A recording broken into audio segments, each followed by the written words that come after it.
Everyone, let's understand decorators in Python. So a decorator is a function that wraps another function and adds extra behavior to it without changing the original code. So here I have a function. Let's go ahead and call this function.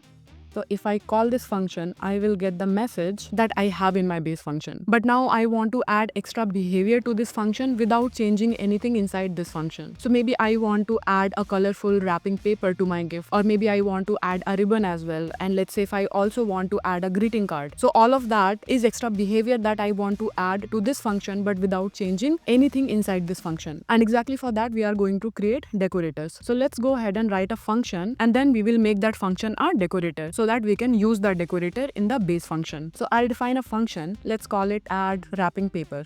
And this function is going to take one argument, and this argument is going to be the another function, which is nothing but your base function. Now we also have to define a wrapper inside this, and this is mandatory, and I'll tell you why. Let's first print something here. Here I'm only printing a message that wrapping the gift with a colorful paper. And then we would have to call the function, and then at last return the wrapper.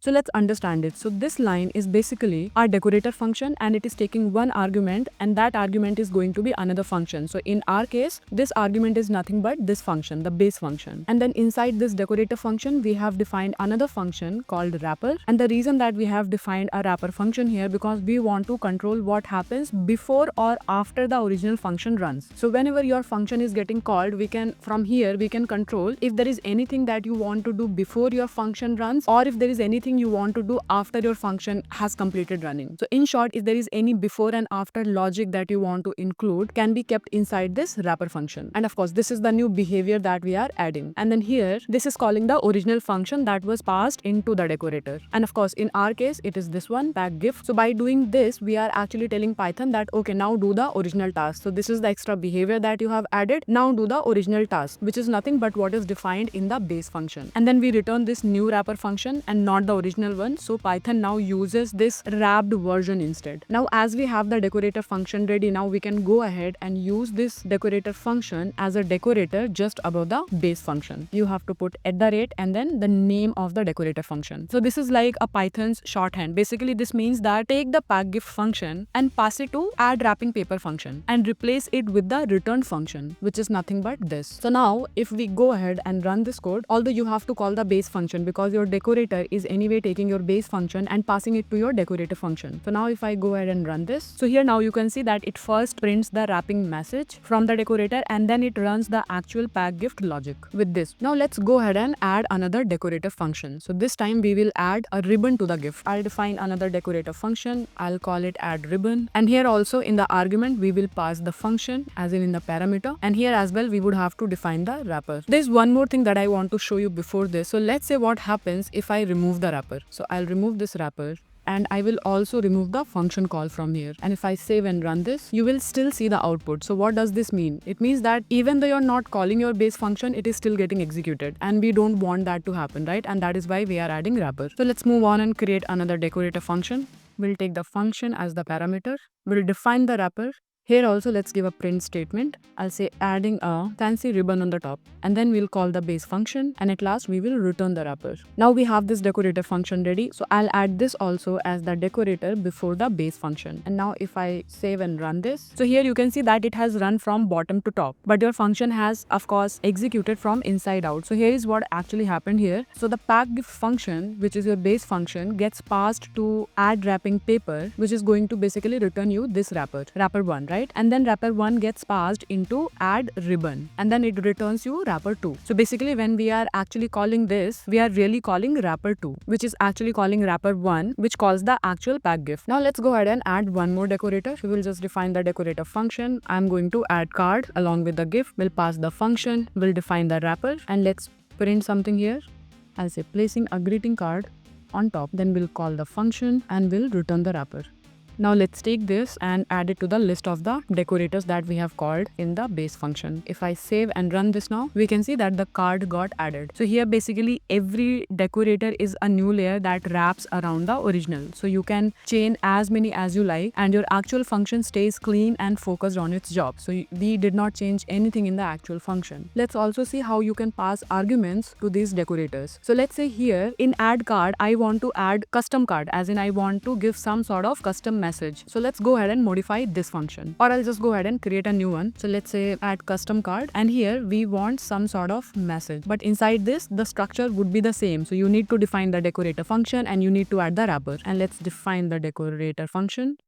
We will pass function. Everything goes exactly same the way we are doing it for the other decorator functions. We'll define wrapper, and let's take this print line and we will just modify this. I'll say writing a custom message. We'll convert this to a f string, and here we'll append the message, and then we will call the base function, return the wrapper, and we would also have to return the decorator. Now we can go ahead and call this as well and pass a custom message. So at the rate add custom card, and here we'll say, let's say happy birthday. Let's save and run this, and we get the expected output. So this is like a decorator factory, right? So you pass in a value like happy birthday and it returns a custom decorator that uses the message. Let's take one more example. We'll do a simple access control test. So I'll first define the base function and let's name it as delete user. We'll take the user role and user ID as the parameter, and here we'll only print a message for now. Let's say user with the user ID deleted. Alright, so this base function is taking two arguments. So user role tells what kind of user is calling the function, and user ID is the user that we want to delete. But the problem is that we don't want just anyone to be able to delete users. So we want only someone with an admin role should have the permission to delete a user. So without cluttering this function, we will go ahead and create a decorator function.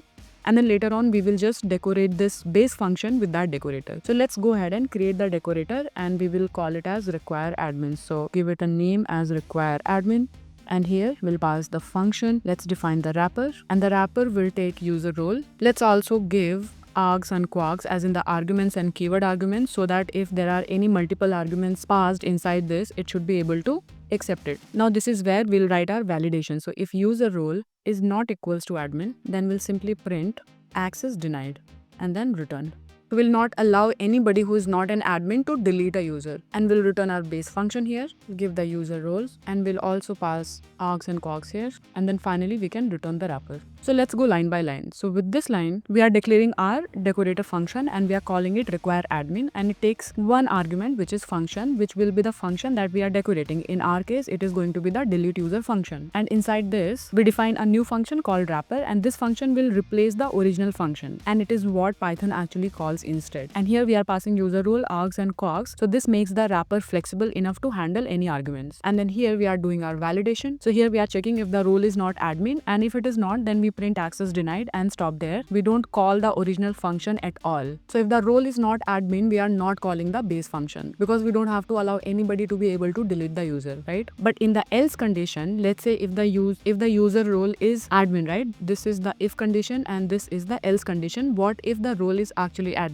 So if the role is an admin, we go ahead and call the original function using this line. So this is exactly where the real delete user gets executed. And finally, we are returning the wrapper and not the original function. So when Python runs it, it runs our wrapped version instead. Now let's go ahead and apply this decorator. So I'll copy this @ and decorator. Now we can call this function. I'll call the function and we are going to pass user role and user ID. So let's say I will pass user role as guest and I will pass user ID as 101. And now if I go ahead and run this, the access should be denied, right? Because the role is not admin. Now let's pass an admin. So I'll call this function again, but this time we are going to mention the user role as admin, and let's change the ID as well, or we can keep the ID same. Let's go ahead and run this, and user 101 got deleted. So here all we did is that we started with a regular function, and instead of hard coding access control inside this function, we wrapped it with a decorator that actually checks whether the user role is admin or not. So that's all you do for decorators. You start with a core function as in the base function, and then you layer your reusable functionality around it, and the original stays clean. So that's all I had for this session, and I'll see you in the next one.